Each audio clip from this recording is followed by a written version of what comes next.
E desde que os casos de coronavírus aumentaram no país, surgiram também as dúvidas sobre os direitos do trabalhador. Pois é, a rotina nas empresas mudou, vários trabalhadores estão em home office, outros entraram em férias coletivas e outros, infelizmente, foram demitidos. E para saber como fica a lei nesses casos, o Fala Brasil recebe hoje o advogado trabalhista Fábio Guarriero. Fábio, um bom dia para você, seja bem-vindo ao Fala Brasil. Nesse momento de exceção como este, os empresários podem obrigar os funcionários a saírem de férias, Fábio? Bom dia a todos. Bom dia. Essa é uma realidade, sim, tá? A possibilidade de colocar os trabalhadores em férias coletivas, até mesmo de se transferir o seu local de trabalho, colocando-os para trabalhar, como você disse, em home office, é uma alternativa, talvez a contragosto do empregado, mas com a finalidade de evitar a dispensa desse empregado, tá? Então, é mais ou menos aquele jargão, né? É o menos pior.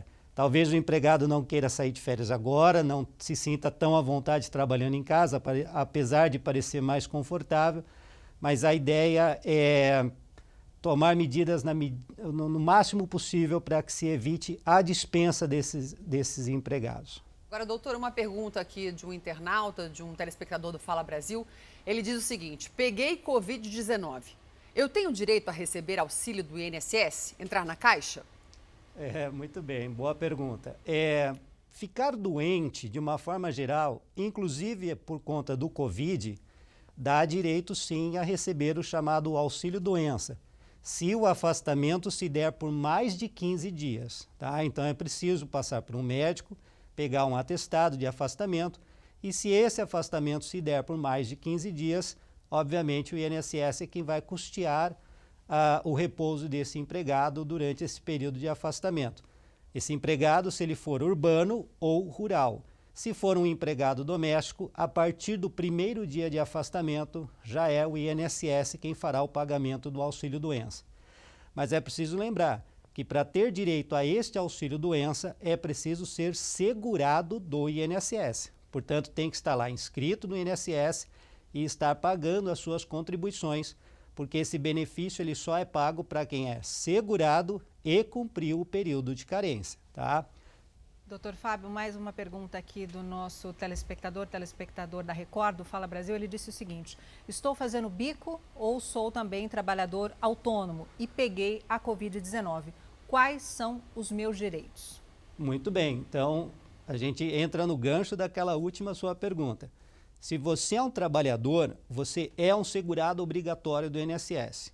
Se você é um trabalhador urbano, rural ou doméstico, o empregador vai até o INSS, faz a sua inscrição e faz os seus recolhimentos. Agora, se você é um trabalhador autônomo, como por exemplo aí na nossa pergunta, estou fazendo um bico, né? Sou um pedreiro, sou um motoboy, um funileiro, uma boleira que vende doces, por exemplo, cabe a esse profissional ir até o INSS, fazer a sua inscrição e fazer os recolhimentos das contribuições previdenciárias. É preciso lembrar que ninguém vai fazer isso para ele, cabe a ele tomar esse tipo de conduta. E uma vez que ele vai até o INSS, que ele se inscreve, que ele faz os seus recolhimentos, se porventura ele ficar doente, ele está coberto, ele está assegurado e vai receber os benefícios previdenciários respectivos, inclusive o auxílio-doença. Bem, o auxílio emergencial, né? Trabalhadores autônomos e que fazem bico. Agora, uma última pergunta, também de um telespectador. Eu fico tão triste, tão preocupado.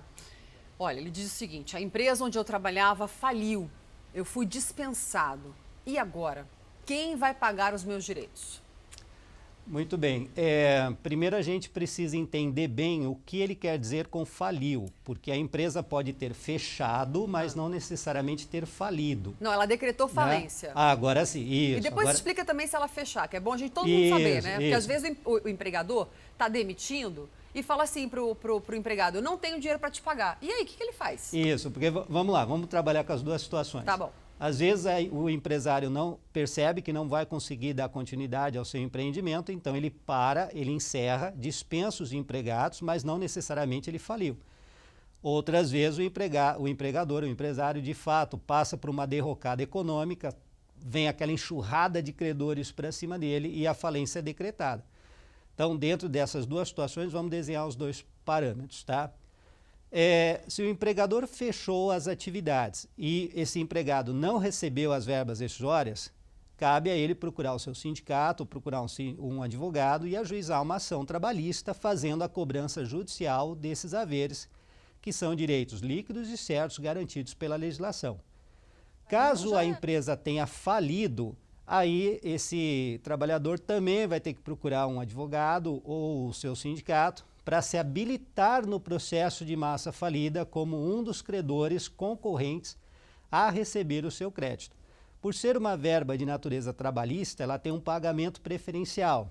Então, dentro daquele universo de credores que estão ali querendo receber o seu valor junto à massa falida, o trabalhador, assim como o Estado, assim como os demais credores, é um desses credores, mas o trabalhador tem um crédito privilegiado. Então, ele tem que correr lá no processo de massa falida e habilitar o seu crédito trabalhista para entrar na fila ali para esperar o seu recebimento.